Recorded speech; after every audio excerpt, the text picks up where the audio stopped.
अंजलि त्यागी और आज हम अगेन इस वीडियो में हमारा 1.3 एक्सरसाइज का इंट्रोडक्शन प्लस उसके सॉल्यूशन की बात करेंगे, जिसमें हमें सिर्फ यही डिफाइन करना है जो हमें टर्म दे रखी है इर्रेशनल नंबर, उसको हम प्रूव करेंगे कि क्या वो √3 नंबर इर्रेशनल है। तो यहीं पे हमारा दोनों के बीच में कॉन्ट्राडिक्शन रहेगा कि इर्रेशनल या फिर रेशनल। तो इन क्वेश्चंस को सॉल्व करने के लिए मैंने लास्ट वीडियो में भी एक आपको छोटा सा एग्जांपल दिया था, एग्जांपल नंबर 8 हमने वहां पे सॉल्व किया था। बात करते हैं proof that √3 is irrational number. Last में बताया था कि इर्रेशनल नंबर वो नंबर्स होते हैं जो नॉन टर्मिनेटिंग और नॉन रिपीटिंग फॉर्म में होते हैं। मान लीजिए हमने कहा लेट अस एज्यूम, हम ये मान लेते हैं या हम ये एज्यूम कर लेते हैं, let us assume to the contrary, हम क्या कह रहे हैं टू द कॉन्ट्रेरी, हम विरोधाभास कर रहे हैं उसका, यानी कि हम उनके फेवर में ना जाके उनके अपोजिट साइड बोल रहे हैं। टू द कॉन्ट्रेरी क्या बोल रहे हैं दैट √3 इज रेशनल नंबर। अब हम बात कर रहे हैं यहाँ पर रेशनल नंबर की, √3 इज रेशनल। अब हमने ये कहा कि रेशनल है तो हम इसे P/Q की फॉर्म में भी लिख सकते हैं। यहां पर अगर हम इसे P/Q की फॉर्म में लिख सकते हैं P/Q इक्वल √3, क्योंकि हम इसे रेशनल बोल रहे हैं। और जो P/Q होता है वो सबसे सिंप्लीफाइड फॉर्म होती है किसी भी नंबर को सॉल्यूशन देने के लिए। जैसे एग्जाम्पल हमारे पास 25 और 50, अगर मैं कहूं इसको हमें सॉल्व करना है तो 25 1 जा 25, 25 2 जा 50, तो 1/2 एक ऐसी फॉर्म है जिसको हम आगे सॉल्व नहीं कर सकते। नहीं कर सकते का मीनिंग है कि हम इसे सॉल्व करेंगे तो पॉइंट में आएगा, फिर से उसे सॉल्व करेंगे तो यही फॉर्म हमें मिलेगी। तो 1 और 2 अगर इन दोनों का हम HCF फाइंड करते हैं तो हमें एक ही नंबर आएगा 1। तो इसको हम कह सकते हैं कि इसका HCF जब 1 आता है 2 डिजिट का तो हम उसे को-प्राइम फैक्टर भी कहते हैं। तो P/Q हमारा यहाँ पे रेशनल नंबर है जहां पर Q does not equal to 0, Q 0 के बराबर नहीं होता है। और जैसे हमारे पास फॉर्म है, हमने इसको कहा कि हमारे पास है P एंड Q इज को-प्राइम्स, क्योंकि हमने कहा इनके जो दोनों के एलसीएम है वो क्या है 1 है, तो coprimes that is HCF of P and Q is क्या आएंगे 1, क्योंकि 1 और 2 का अगर HCF फाइंड करते हैं तो 1 बोलते हैं। और को-प्राइम फैक्टर उनको कहा जाता है जिन 2 डिजिट को हम लास्ट स्टेज पर जाकर सॉल्व नहीं कर सकते हैं, और उन दोनों का जब HCF निकाला जाता है तो वो हमेशा 1 ही आता है। अगर एग्जाम्पल से देखें तो 7/8, अगर आप इसको सिंप्लीफाइड करेंगे तो सिंप्लीफिकेशन नहीं किया जा सकता, तो और इन दोनों का नंबर अगर हम HCF निकालते हैं तो वो 1 ही आएगा। यही बेसिकली होता है को-प्राइम्स। अब हमें कह रहे हैं कि यहाँ पर हमारे पास ये टर्म है, अगर हम इसका मल्टीप्लीकेशन करें तो हमारे पास वैल्यू आएगी √3Q इक्वल P। अब √3 हमारे पास क्या था इर्रेशनल, इसको बनाएंगे रेशनल फॉर्म में, तो जो हमारे पास टर्म आएगा स्क्वायरिंग बोथ साइड, दोनों साइड स्क्वायर किया तो स्क्वायर से root cut that is 3Q square equal to P square. अब हमने अपनी एक फॉर्म पढ़ी थी जिसके लिए हमने बोला था कि फंडामेंटल थ्योरम कहती है कि अगर हमारा कोई टर्म है वो अगर किसी दूसरे टर्म को डिवाइड कर रहा है that is P square divide, या हम ऐसे कह सकते हैं 3 डिवाइड बाय P स्क्वायर। जैसे P स्क्वायर को डिवाइड किया जा रहा है दैट इम्प्लाइज जो हमारे पास P है वो भी डिवाइड होगा 3 से। तो बेसिकली जो हमारे पास टर्म आएगी, यहां से स्क्वायर कैंसिल, तो P equal C and divided by 3। यहां पर C जो है वो कोई भी कांस्टेंट टर्म हो सकता है। कांस्टेंट टर्म का मतलब यहां पर आप कोई भी एक ऐसा फॉर्म लिखेंगे जो चेंज नहीं हो सकता। और अगर ये डिवाइड में जाएगा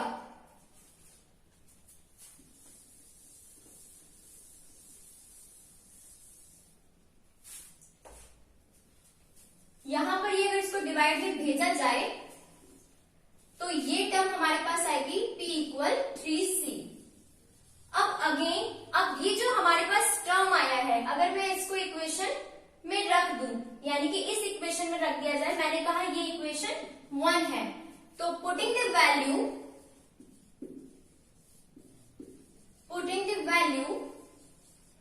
of equation 1 in, या आप ऐसे कहो कि putting the value of P in equation 1, तो ये जो वैल्यू है इसमें हम रखते हैं यहां पर, तो 3√3Q इक्वल P की वैल्यू हमारे पास 3C, जहां पर C कोई कांस्टेंट टर्म है, तो P की वैल्यू यहां पर हम रखेंगे 3C। अगर यहां पर हमारे पास ये टर्म है तो हम फिर से क्या करेंगे, स्क्वायरिंग बोथ साइड, दोनों साइड हमने इसका स्क्वायर किया। अगर दोनों साइड स्क्वायर करें तो ये 3Q स्क्वायर इक्वल 3 का, अगर 3 का स्क्वायर करते हैं तो 9C स्क्वायर। अगेन हमारे पास यही टर्म आ जाता है, अगर हम इसका इंप्लाइज कर रहे हैं, डिवाइड कर रहे हैं इसको, तो नंबर जो आएगा हमारे पास वो आएगा 3C स्क्वायर, क्योंकि 3 1 जा 3 एंड 3 3 जा 9।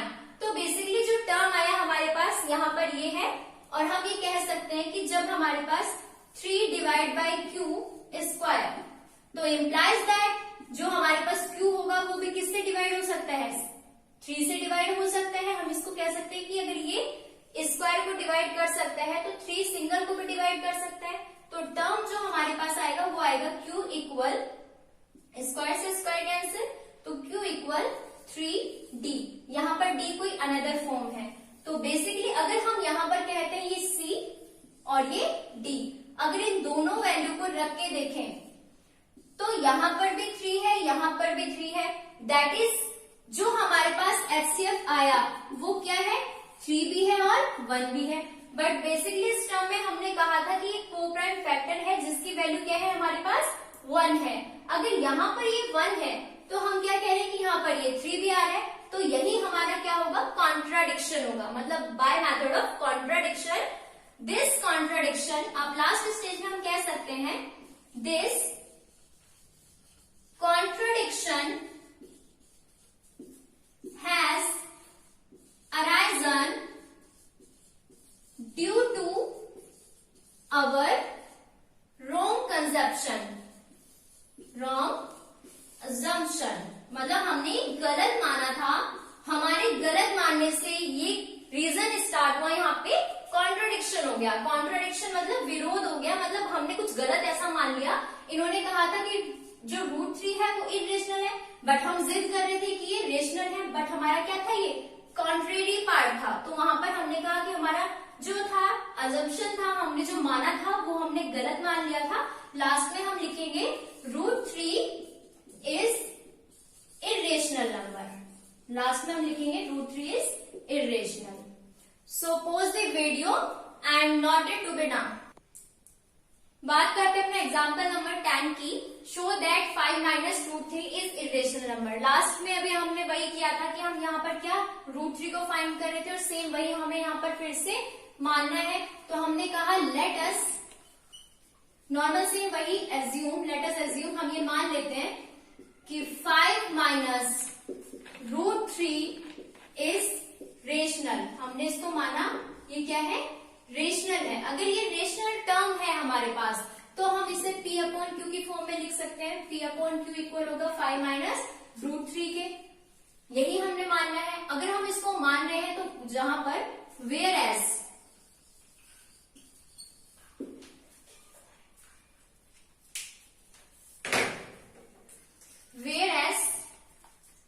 जो हमारे पास यहाँ पे है Q does not equal to 0 and P and Q are co-primes, that is HCF of P and Q is 1। यही हमें यहाँ पे सॉल्व करना है।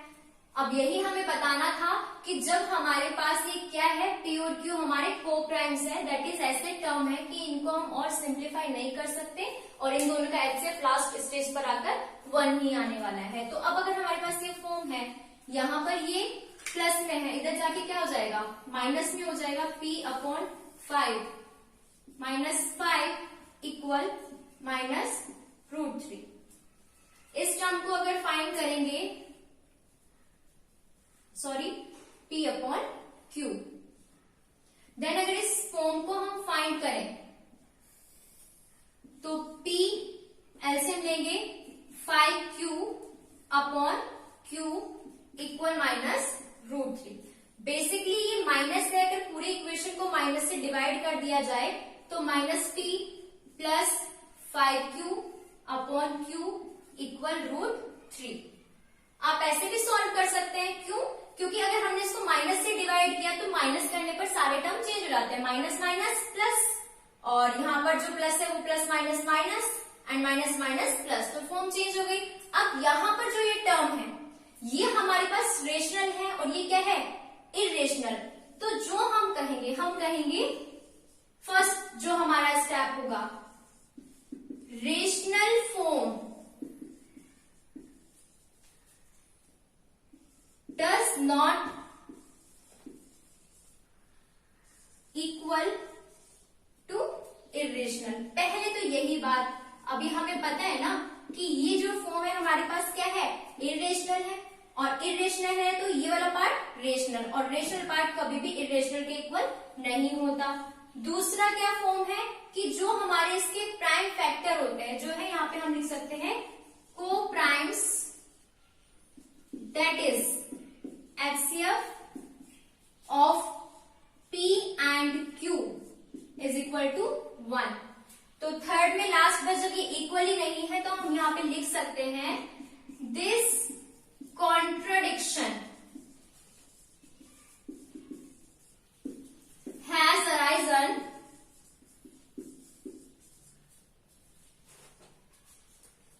due to our wrong assumption। हमारे गलत मानने के कारण, हमारे विरोध के कारण ये ऐसा हुआ है। assumption that जो हमारे पास सिंगल टर्म है √3 इज इरेशनल नंबर।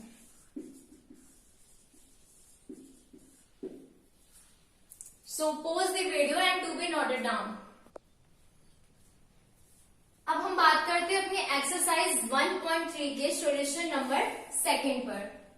अब फर्स्ट का अगर यहाँ पर मैंने नहीं करवाया है क्योंकि फर्स्ट के अंदर जो है हमारा सिर्फ √5 दिया हुआ है और मैं एग्जाम्पल अपने 2 करा चुकी हूँ, √2 और √3। जो इस पर √5 है उसी पर बेस्ड है, वहां पर सिर्फ आपको वैल्यू चेंज करनी है, सेम वही पैटर्न है।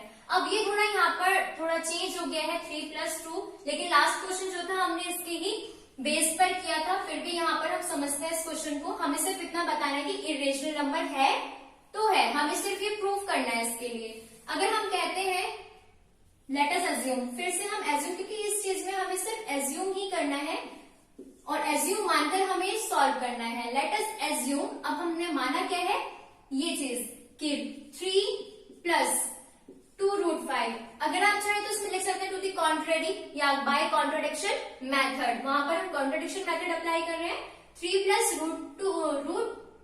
√5 इज रेशनल। हमने तो सिर्फ इतना माना है कि ये क्या है, रेशनल है। अगर ये रेशनल है तो सिंप्लीफिकेशन के लिए हम जो वैल्यू लेंगे p/q लेंगे, जिसको हम इक्वल रखेंगे 3 + 2 √5 के, जहां पर q क्या है हमारा, whereas q does not equal to 0, और अगर ये 0 नहीं होता तो p एंड q हैव या आर, आप ऐसे कह सकते हैं कि p and q are coprimes. ये क्या है, coprimes, that is HCF of p and q is 1। अब बेसिकली इस टर्म को हम फाइंड कर रहे हैं तो पहले इसको यहाँ पे हमें सिर्फ इतना फाइंड करना है कि ये रूट में आ रहा है, इसको अलग लेते हैं। अब तक क्योंकि हम करते हैं तो इसको हम कैसे अपॉन क्यू। यहाँ पर ये प्लस में है टर्म, दूसरी साइड जाएगा तो क्या हो जाएगा, ये माइनस में आ जाएगा, माइनस की फॉर्म में आ जाएगा, इक्वल टू रूट 5। बेसिकली अगर इसको हम सॉल्व करेंगे तो कुछ p minus 3q upon Q की फॉर्म में आएगा, इक्वल टू रूट 5। मल्टीप्लीकेशन में है, दैट इज डॉट प्रोडक्ट है, अगर मल्टीप्लीकेशन है तो दूसरी साइड आएगा तो क्या हो जाएगा, डिवाइड में आएगा 2q इक्वल रूट 5। अब बेसिक आप चेक कर सकते हैं, या लास्ट क्वेश्चन में भी हम ये करते हुए आ रहे थे कि जो रूट 5 है वो हमारा रॉन्ग अजम्पशन था, या आप उसको ऐसे आगे प्रोसेस को ले जाके सॉल्व कर सकते हैं। बट बेसिकली मैं यहाँ पे बोल रही हूँ कि ये जो टर्म है हमारे पास, ये हमारे पास इरेशनल है और ये रेशनल। तो फर्स्ट क्या होगा, rational does not equal to irrational. पहला टर्म तो हमारे पास यही है कि जो हमारे रेशनल नंबर होते हैं वो कभी भी इरेशनल के इक्वल नहीं होते हैं। दूसरा टर्म क्या है, जब ये इक्वल ही नहीं है तो इनके फैक्टर्स भी इक्वल नहीं है, तो को primes that is HCF of P and Q is equal to 1, that is not equal to, that is not equal to irrational number।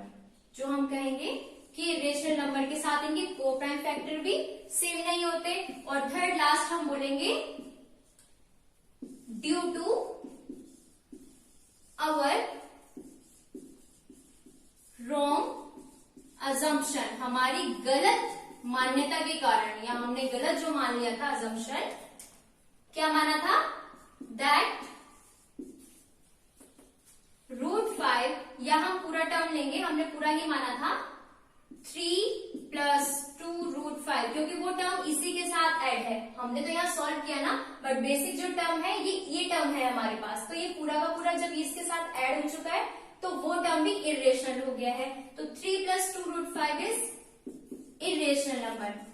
और अगर आपको ये चीज समझ नहीं आई कि ये पूरा का पूरा कैसा हुआ जब हम यहाँ से सॉल्व कर चुके हैं, तो लास्ट वीडियो में मैं पूरा इसका डिस्क्रिप्शन अच्छे से दे चुकी हूँ, आप वहां जाकर उसको सीन करना कि जब भी कोई इरेशनल में रेशनल जोड़ा जाता है, रेशनल नंबर में इरेशनल जोड़ा जाता है तो वो भी एक इरेशनल टर्म हो जाता है। आप जाके उसको वहां पर पूरा वीडियो को देखिए, देन आपको वहां पे सारा सोल्यूशन मिल जाएगा।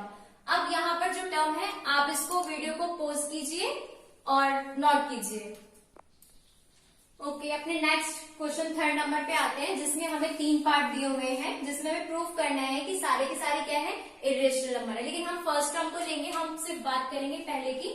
इसमें हमें दिया है 1/√2 हमें डिफाइन करना है, तो सिर्फ इसके लिए जो बेसिक हम टर्म अप्लाई कर रहे हैं, लेट अस एज्यूम, हमारी फॉर्म वही रहेगी, टू बी कॉन्ट्रेरी, हम ये मान लेते हैं या हम ये विरोध कर रहे हैं, to be contrary that 1/√2 is rational. अब हमने कहा अगर ये रेशनल है तो हम इसे P/Q की फॉर्म में लिखेंगे, P/Q इक्वल हो जाएगा 1/√2 के। और अगर हम इसे अपॉन में, हमें तो सिर्फ ये पता है ना √2 के बारे में हमें इसे बताना है, जो 1 है हम उसको क्या कर सकते हैं, 1 हम नॉर्मली रेशनल के फॉर्म में ला सकते हैं। वो कैसे, अगर हम इसे इंटरचेंज करें, दैट इज √2 इक्वल Q/P। अब बेसिक यहाँ इस टर्म को देखिए आप, हम हमेशा कहते थे कि Q कभी भी 0 के बराबर नहीं होना चाहिए, क्योंकि हमारे पास P/Q है। लेकिन इस टर्म में हमें जो ये प्रूफ करना है, हमें ये भी प्रूफ करना है कि Q भी, जो Q तो है ही हमारे पास, लेकिन P भी हमारा 0 के बराबर नहीं होना चाहिए, क्योंकि ये टर्म हमारे पास है। अगर ये हमारे पास है तो सेम हम इसे प्रूफ कर सकते हैं, P/Q या Q/P। तो हमारे पास जो इसके HCF होते हैं, HCF of P and Q is equal to 1। क्यों, क्योंकि को प्राइम फैक्टर होता है। और √2 के लिए क्या है, हम सीधा सीधा इसमें एक टर्म से लगा सकते हैं, क्या लिखेंगे कि ये जो P/Q है ये रेशनल है और ये इरेशनल। तो रेशनल नंबर, रेशनल टर्म या इरेशनल फॉर्म आप कुछ भी कह सकते हैं, rational term does not equal to irrational form या इरेशनल टर्म। अगर आप प्रूफ करना चाहें तो रूट 2 को सिंगल ले जाकर आप उसे प्रूफ भी कर सकते हैं आगे, वो आपके ऊपर है कि आप उसे कैसे सॉल्व कर रहे हैं। बट मैंने यहाँ पे सिंपल जो हम लास्ट था बता चुकी हूँ, आप वहां पर कर लेना, वरना हम इसे ऐसे बोल सकते हैं रेशनल टर्म कभी भी इक्वल नहीं होगा इरेशनल के, और जो इनके प्राइम फैक्टर होंगे इन दोनों के, इसका P अपॉन क्यू का और ये भी इक्वल नहीं होगा, तो हम कह सकते हैं कि coprimes are not equal between rational and irrational, और इन दोनों के जो को प्राइम्स होते हैं वो भी इक्वल नहीं होते हैं या नहीं होंगे। और थर्ड हम कहेंगे जो सिंपल टर्म है हमारे पास, हम कहेंगे दिस कॉन्ट्रडिक्शन